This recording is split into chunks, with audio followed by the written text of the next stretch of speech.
तो कुछ क्वेरीज जो बच्चों ने हमसे की भी हैं और कुछ ऐसी इश्यूज जो हमने आइडेंटिफाई किए हैं वो सारे मैं आप लोगों से आज शेयर करूंगा और उम्मीद करूंगा कि आप उनको ध्यान पूर्वक फॉर्म फिल करेंगे।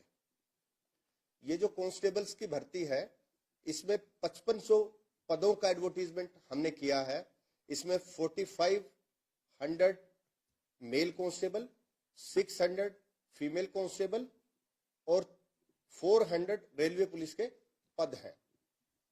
रूटीन में बच्चों की जो क्वेरी आई है उसमें सबसे पहली क्वेरी है एज रिलैक्सेशन को लेके।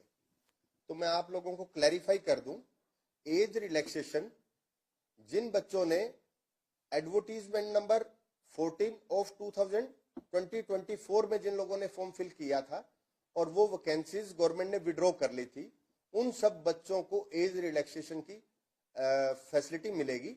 आप उसमें एज रिलैक्सेशन के लिए मान्य है। जिन बच्चों ने एडवर्टीजमेंट नंबर 14 में अप्लाई किया था उनका एज कैलकुलेशन 1 सितंबर 2024 को होगा और जो बच्चे इस नई एडवर्टीजमेंट में जिसका पोर्टल 11 जनवरी को ओपन हो रहा है उसका जो एज कैलकुलेशन है वो 1 जनवरी 2026 से होगा। फ्रेश एडवर्टीजमेंट में जो बच्चे एलिजिबल हैं नए सीईटी के थ्रू, तो एज रिलैक्सेशन एज पर रिजर्वेशन कैटेगरीज के अकॉर्डिंगली जो एज रिलैक्सेशन है वो सभी को मिलेगा। लेकिन बाकी जो एज रिलैक्सेशन है वो सिर्फ पुरानी एडवर्टीजमेंट के अकॉर्डिंगली ही मिलेगा। कुछ बच्चों ने हाइट रिलैक्सेशन पे भी क्वेरीज की हैं फिजिकल स्टैंडर्ड को लेके। तो अगर मैं फीमेल्स की हाइट की बात करूं तो जनरल कैटेगरी की फीमेल्स के लिए जो हाइट का क्राइटेरिया है वो 158 सेंटीमीटर है और रिजर्व कैटेगरी की जो फीमेल कैंडिडेट्स हैं उनका 156 सेंटीमीटर। और जो रेस होगा उसमें 1 किलोमीटर फीमेल्स के लिए 6 मिनट्स में कंप्लीट करना है। Height for male candidates 170 centimetre for general category, 168 centimetre for reserve category और जो रेस का पैरामीटर है 2.5 किलोमीटर इन 12 मिनट्स। एक्स सर्विसमैन के लिए 1 किलोमीटर को 5 मिनट में करना है। एक क्वेरीज आई है मैक्सिमम फीमेल कैंडिडेट्स की कि कुछ पैरामीटर्स जो रेस को लेके हैं कि कुछ प्रेग्नेंट वुमेन्स होती हैं इस टाइम पे, तो उनके आप सब सर्टिफिकेट्स हमें देंगे, मेडिकल सर्टिफिकेट्स देंगे। उसके बाद आप एग्जम्पशन है, लेकिन ज्वाइनिंग से पहले आप लोगों को वो रेस का जो क्वालिफाइंग क्राइटेरिया वो कंप्लीट करना पड़ेगा। पीएमटी पीएसटी के टाइम पे अगर किसी का प्रेगनेंसी का कोई डॉक्यूमेंट सबमिट करेंगे कमेटी के सामने तो आपको एग्जम्प्ट कर दिया जाएगा for the time being. ESM, DSM और डीडीईएसएम के सर्टिफिकेट्स को लेके कुछ बच्चों की क्वेरीज हैं। एक्स सर्विसमैन में आपको सीईटी के टाइम पे आप लोगों ने ड्यूरिंग सर्विस भी अप्लाई किया है एक्स सर्विसमैन ने, लेकिन सेकंड स्टेज एग्जाम में आपको डिस्चार्ज के बाद ही आप अप्लाई कर सकते हैं। अगर डिस्चार्ज सर्टिफिकेट आपके पास है तो आप सेकंड स्टेज के एग्जाम के लिए एलिजिबल है। और डिपेंडेंट ईएसएम एलिजिबिलिटी सर्टिफिकेट आपका इशूड और रिन्यूड आफ्टर 12 जनवरी 2025। ये सभी लोग आप ध्यान से इसको नोट कर लें। जो एडवर्टीजमेंट नंबर 14 2024 और एडवर्टीजमेंट नंबर 1 2026, इन दोनों में जो डेट है वो सेम है। 12 जनवरी 2025 के बाद का वो रिन्यू होना चाहिए या इश्यू होना चाहिए। ये बहुत इंपॉर्टेंट है, बहुत लोग इस पे गलतियां करते हैं। अब मैं बात कर रहा हूं रिजर्वेशन सर्टिफिकेट्स की। रिजर्वेशन सर्टिफिकेट्स में बीसीए, बीसीबी, ईडब्ल्यूएस, इन सब के सर्टिफिकेट्स 1 अप्रैल 2025 के बाद का इश्यू होना बहुत जरूरी है। और जिस दिन तक फॉर्म सबमिट किए जाएंगे, last date of form closing date, तो आपके उस बीच के टाइम का होना चाहिए। इससे पहले भी इस पर्टिकुलर इश्यू पे लिटिगेशन हुई है। आप जरूर ध्यान रखें कि जो डेट्स हैं, डेट्स बहुत इंपॉर्टेंट हैं इन सर्टिफिकेट्स के लिए, अदरवाइज आपकी जो एप्लीकेशन है वो रद्द कर दी जाएगी। कुछ बच्चे बीसीए, बीसीए और बीसीबी में पंचायती राज से रिलेटेड जो सर्टिफिकेट इश्यू होते हैं वो अटैच कर देते हैं, वो मान्य नहीं है। जो बीसीए ए, बीसीबी के जो सर्टिफिकेट्स हैं, हरियाणा गवर्नमेंट का पर्टिकुलर फॉर्मेट है, आप एडवर्टीजमेंट में देखें, हमने फॉर्मेट भी दिया हुआ है, ध्यान से उसको फिल करें। ओबीसी और ईडब्ल्यूएस में कुछ बच्चे, हमने बहुत बार नोट किया है, सेंट्रल जॉब्स के रिगार्डिंग जो सर्टिफिकेट बनते हैं उनका फॉर्मेट अलग होता है, आप वो ना अटैच करें। हरियाणा गवर्नमेंट जॉब्स के रिलेटेड जो फॉर्मेट है उसको ही अटैच करें। डीएससी और ओएससी के जो सर्टिफिकेट्स होंगे वो 13 नवंबर 2024 के बाद के बने हों, क्योंकि इस डेट पे नोटिफिकेशन हुआ था, ओएससी और डीएससी का बाइफर्केशन हुआ है। तो इसके अकॉर्डिंगली ये सर्टिफिकेट, कुछ बच्चे एससी का जो सर्टिफिकेट है, ओल्ड सर्टिफिकेट, वो लगा देते हैं, वो इनवैलिड रहेगा। आपको ओएससी और डीएससी सर्टिफिकेट का ही सर्टिफिकेट अटैच करना है और वो 13/11/2024 के बाद का इश्यू होना चाहिए। कुछ बच्चों का क्लैरिफिकेशन था पीडब्ल्यूडी कैंडिडेट्स के लिए, लेकिन पीडब्ल्यूडी कैंडिडेट्स पुलिस डिपार्टमेंट में, क्योंकि मेडिकल फिटनेस सर्टिफिकेट इश्यू होता है, तो पीडब्ल्यूडी की सीट्स पुलिस डिपार्टमेंट में नहीं होती है।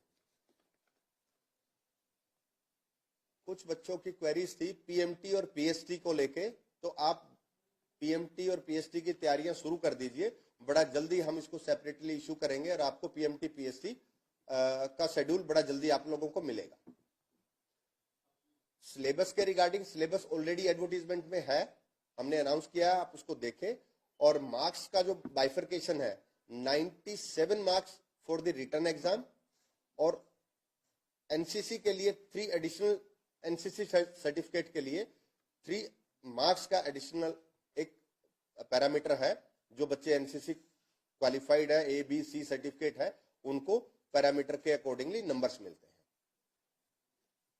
इसके अलावा जो बच्चे फॉर्म फिल करते हुए फोटो अपना क्लियर नहीं लगाते, एक पर्टिकुलर रेजोल्यूशन का फोटो जो क्लियर लेटेस्ट फोटो वो आपको लगाना चाहिए। कुछ बच्चे एड्रेस फिल नहीं करते प्रॉपरली, और अगर एड्रेस फिल नहीं करते तो उससे एक इम्पैक्ट ये आता है कि जब हम एग्जामिनेशन सेंटर एलोकेट करते हैं तो एड्रेस के बेसिस पे ही करते हैं, तो वो आपका दूर जा सकता है किसी पे, तो आप प्रॉपरली अपना एड्रेस फिल करें। और जो सर्टिफिकेट, जो फॉर्म्स आप लोग फिल कर रहे हैं, उस फॉर्म्स को अपलोड करने के बाद उसको, उससे पहले आप सारी तैयारियां कंप्लीट कर लें, जैसे कि सर्टिफिकेट प्रॉपर लगे हैं, उनकी डेट्स ठीक है, कोई सर्टिफिकेट ऐसा तो नहीं है जो मिसिंग है, उसके बाद ही उसको साइन करके अपलोड करें। कुछ बच्चे अपलोड ही नहीं करते, उनका एप्लीकेशन रद्द हो जाता है, और कुछ बच्चे विदाउट साइन अपलोड कर देते हैं। एक सबसे ज्यादा जो इशू कमीशन ने आइडेंटिफाई किया है कि बच्चे फॉर्म खुद फिल नहीं करते, तो मेरी आप सबसे रिक्वेस्ट है कि आप फॉर्म खुद फिल करें। और आप अगर फॉर्म फिल खुद भी नहीं कर पा रहे हैं तो आप फॉर्म का जब प्रिंट आउट लेते हैं तो उसको अच्छे से रीड करें, उसको चेक करें, एक एक पैरामीटर बहुत इंपॉर्टेंट है, तो उस पैरामीटर को आप चेक करें कि कोई ऐसा तो नहीं है जो आपकी फॉर्म को रद्द कर देगा। और बहुत सारे ऐसे बच्चे हैं जिनका फॉर्म प्रॉपरली फिल नहीं होता और वो सिलेक्शन जोन में होते हैं, लेकिन उनका रिकमेंडेशन लेटर हम लोग नहीं कर पाते क्योंकि उनके फॉर्म में गलती होती है। इसके अलावा कुछ लोग, जैसे 2-3 दिन पहले मैंने क्लैरिफिकेशन भी दिया सोशल मीडिया के माध्यम से, कि कुछ बच्चों की क्वेरी ये थी कि एक जॉब ज्वाइन करने के बाद स्कोर इनवैलिड हो जाएगा।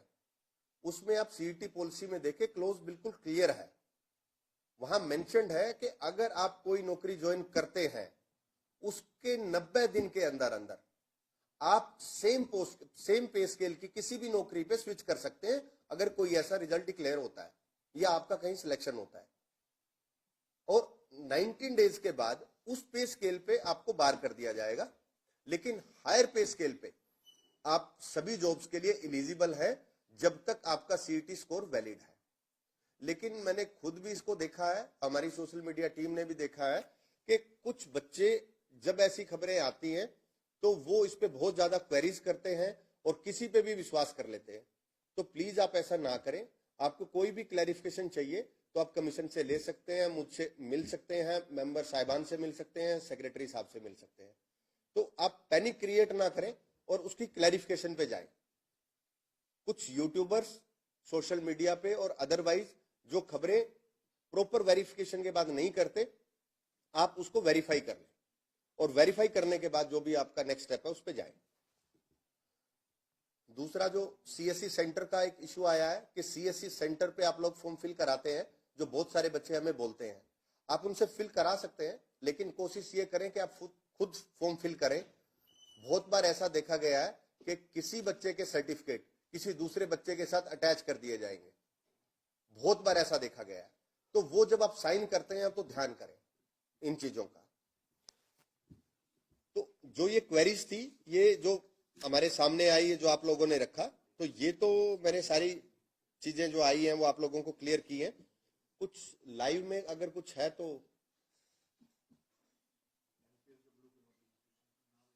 ओके।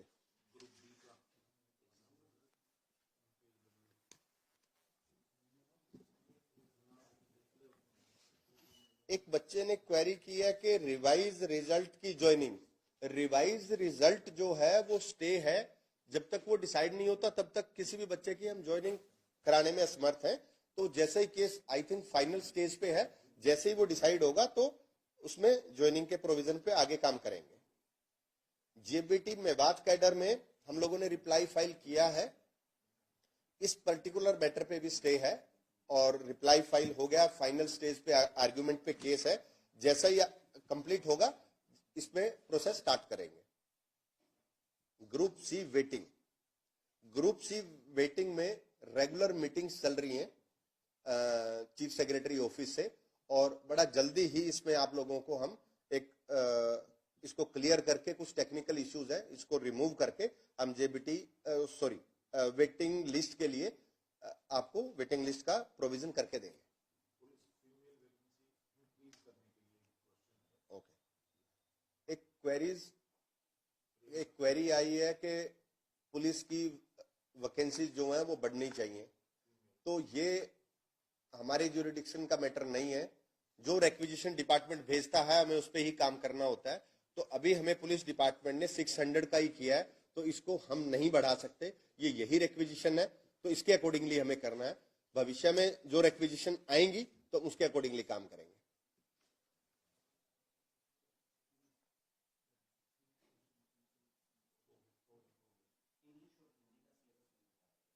इंग्लिश और हिंदी का पुलिस भर्ती में सिलेबस के रिगार्डिंग, सिलेबस एडवर्टीजमेंट के साथ है और उसमें लिखा हुआ है कि इसका बाइफर्केशन क्या होगा। उस सारा बाइफर्केशन एडवर्टीजमेंट में आप उसमें देखें, उसमें हिंदी इंग्लिश सभी बाइफर्केशन उसमें है। तो आप प्लीज जो एडवर्टीजमेंट में जो सिलेबस है उसको अच्छे से ध्यान से पढ़ें।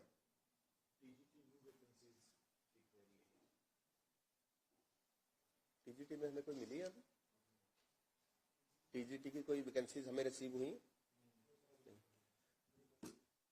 टीजीटी के लिए एक क्वेरी आई है कि टीजीटी में न्यू वैकेंसी कब तक आएंगी। अभी तक हमारे पास टीजीटी की कोई भी वैकेंसी रिक्वेजिशन है वो रिसीव नहीं हुई है। जैसे ही रिसीव होंगी तो उसमें नेक्स्ट प्रोसेस स्टार्ट होगा।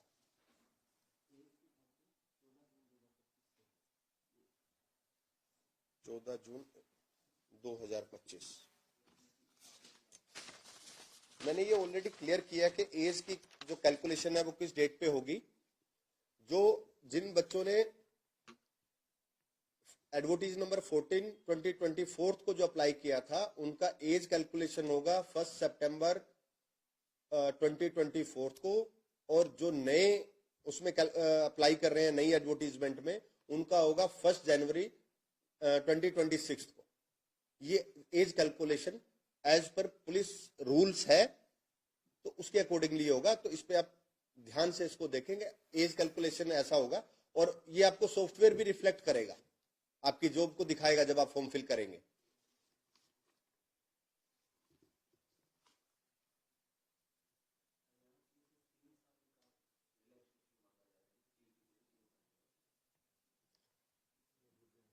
एज रिलैक्सेशन के रिगार्डिंग मैटर कमीशन ना तो एज रिलैक्सेशन दे सकता, ये सरकार का काम है। और कुछ बच्चे मुझसे भी मिले थे और आई थिंक बच्चों ने रिप्रेजेंटेशन भी दिया है चीफ सेक्रेटरी साहब को। तो जैसे ही कोई इंस्ट्रक्शन आएगी उसके अकॉर्डिंगली हम एक्ट करेंगे।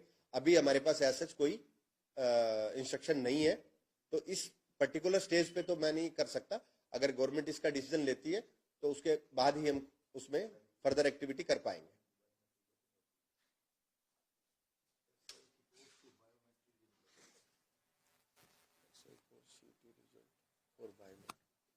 एक बच्चे का सीईटी रिजल्ट से बायोमेट्रिक में कुछ बच्चों के बायोमेट्रिक नहीं हो पाए थे, उन सभी बच्चों के स्कोर कार्ड में हमने मेंशन किया है और बड़ा जल्दी आप लोगों को शेड्यूल देंगे।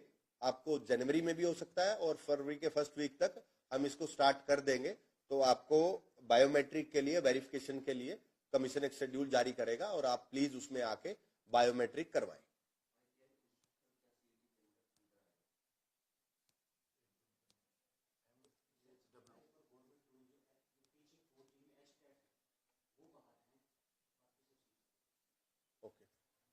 जो सीईटी पॉलिसी में कुछ पर्टिकुलर पोस्टें हैं जो सीईटी में रखी गई हैं, जो टीचिंग है जैसे टीजीटी है, पीआरटी है, इनको बाहर रखा गया है सीईटी से, और बाकी जो सभी पोस्टें हैं वो सीईटी के अंडर आती है। तो आप सीईटी पॉलिसी अगर पढ़ेंगे तो आपको किसी भी पैरामीटर पे आपको पता लगेगा कि कौन सी पोस्ट सीईटी के अंडर है और कौन सी सीईटी के प्रीव्यू से बाहर रखी गई है।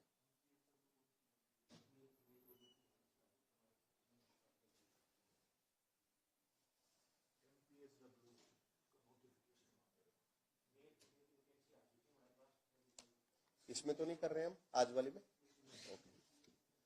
इस साल में हमने 5500 वैकेंसीज तो ऑलरेडी एडवर्टाइज कर दी हैं। आज हम 3112 और पोस्टें एडवर्टाइज कर रहे हैं जो पीछे विड्रॉ की थी। आज वो सारी, क्योंकि आज उनका लास्ट डेट है, तो आज हम उनको एडवर्टाइज कर रहे हैं और इनका नंबर है 3112। अगर उसमें से मेन जो मैं पोस्टें बोलूं, एक फिटर की पोस्ट है, ड्राफ्टमैन की पोस्ट है, ऑटोकैड की पोस्ट है, फॉरेस्टर है, स्टेनो है, ऑपरेटर है, ऐसी नंबर ऑफ पोस्टें हैं जिनका नंबर है 3112। वो आज हम एडवर्टाइज कर देंगे। तो तकरीबन 8800 के आसपास एडवर्टीजमेंट हो जाएंगी आज कंप्लीट, 5500 पुरानी और ये। तो आप लोग सारे पीएमटी, पीएसटी और ये बाकी पोस्टों की तैयारी करिए। इनका शेड्यूल हम जल्दी जारी करेंगे और जो इसके अलावा भी हमें कुछ रिक्वेजिशन रिसीव हुई है तो बड़ा जल्दी आपको उनका भी एडवर्टीजमेंट आपको आने वाले दिनों में देखने को मिलेगा।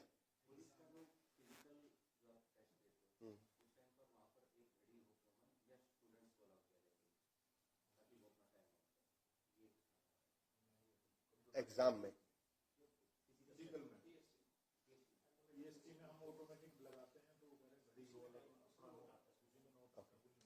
कुछ बच्चों की क्वेरीज है कि वहां पे टाइमिंग के लिए घड़ी लगी हो जब आप पीएम रेस के लिए जाएंगे पुलिस डिपार्टमेंट की भर्ती के लिए, वो पॉसिबल नहीं है क्योंकि आपकी टैग लगा होता है, एक चिप लगी होती है आपकी बॉडी में, जो जैसे ही आप एंटर करेंगे तो आपको उस पर टैग करेंगे और उससे ही, क्योंकि फ्रैक्शन ऑफ सेकंड्स भी कैलकुलेट करते हैं तो घड़ी से वो कैलकुलेट ही नहीं हो पाएगा। तो आप अपनी तैयारी रखें और आपको आइडिया होता है कि मैंने 2 किलोमीटर जो रेस है, जो बच्चे तैयारी करते हैं उनको टाइमिंग पता होती है कि मैं 2 किलोमीटर इस पैरामीटर पे कंप्लीट कर लूंगा। तो आपके इलेक्ट्रॉनिक वो जो डिवाइस है उससे ही ट्रैक हो सकता है, अदरवाइज वो फिजिबल ही नहीं है।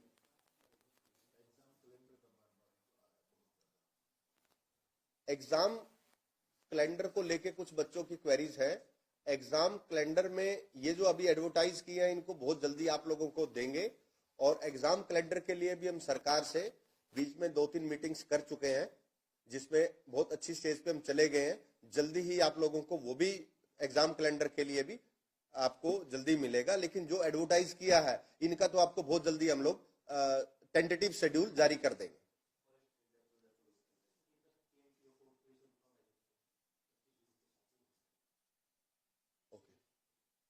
फॉरेस्ट रेंजर का जो रिजल्ट है, फॉरेस्ट रेंजर में पीएमटी पीएसटी हो चुका है, लेकिन क्योंकि बीसीए ए और बीसी बी का जो रिजल्ट स्टे हुआ है ये उसके बाद डिक्लेयर होगा। जैसे ही स्टे वकेट हो जाएगा इमीडिएटली हम इसका रिजल्ट डिक्लेयर कर देंगे।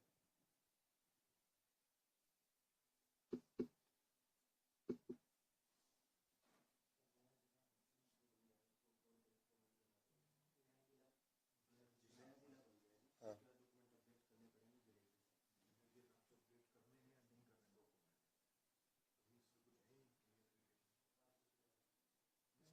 इस पे क्या फर्क पड़ेगा?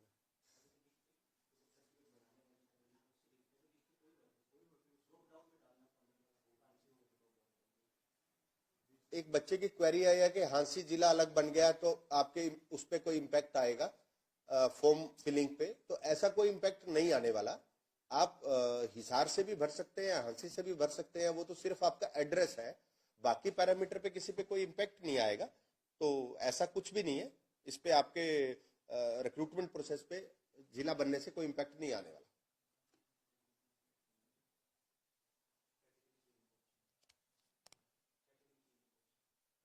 कैसे?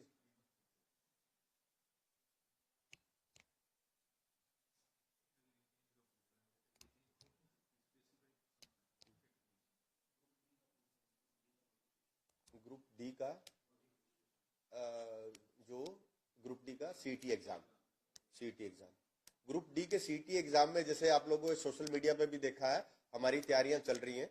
तो बड़ा जल्दी आप लोगों का हम पोर्टल लॉन्च करेंगे जिसमें आप एप्लीकेशन वो कर पाएंगे। उसके बाद शेड्यूल जारी करेंगे, और बहुत सारे बच्चों को ये क्लियर है क्योंकि कुछ डिपार्टमेंट ने नोडल अफसर भी अपॉइंट कर दिए हैं। तैयारियां लास्ट स्टेज पे है, जल्दी ही आपको पोर्टल ओपन हम लोग करेंगे।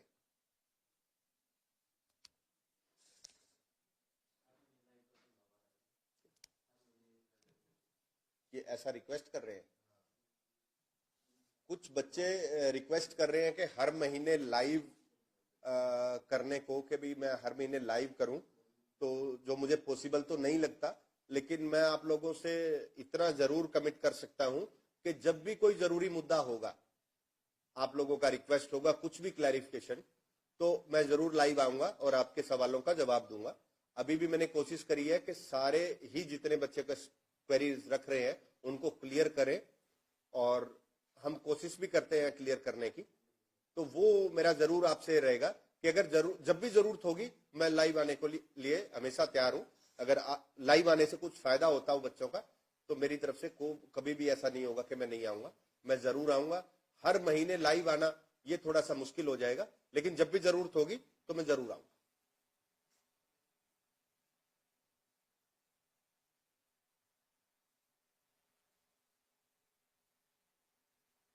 Last 2 queries.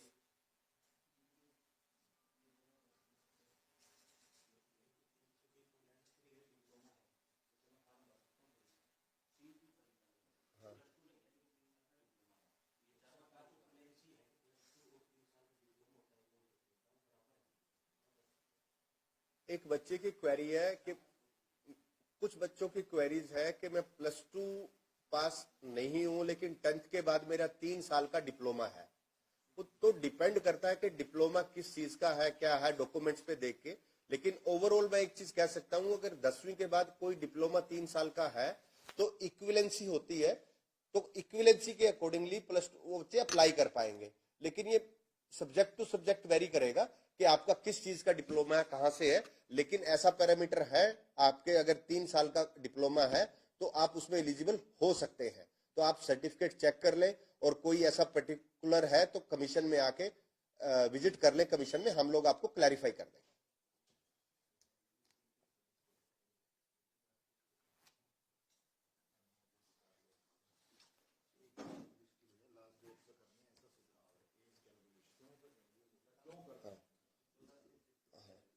जो एज कैलकुलेशन आप बोल रहे हैं कि एज कैलकुलेशन कुछ बच्चे कह रहे हैं कि इन डेट्स पे क्यों हो रही है, एज कैलकुलेशन इन डेट्स पे इसलिए हो रही है, आप एडवर्टीजमेंट भी पढ़ेंगे तो उसमें बिल्कुल क्लियर है। इसीलिए मैं बार बार कह रहा हूं एडवर्टीजमेंट पढ़े और उसके बाद आप अपना फॉर्म जो फिल कर रहे हैं उसको रीचेक करें।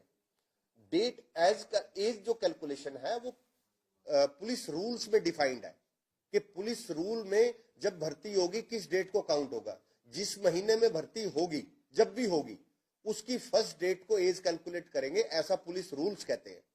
तो हमें उनके अकॉर्डिंगली ही ये एज कैलकुलेट करना पड़ेगा।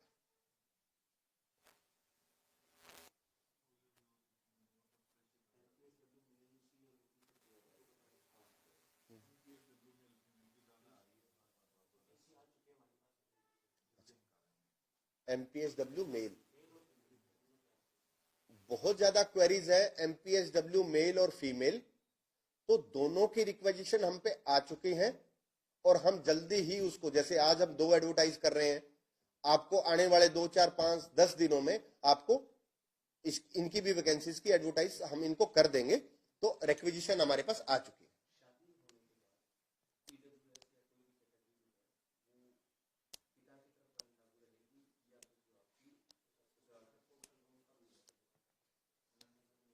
हर डिपार्टमेंट में अलग अलग है।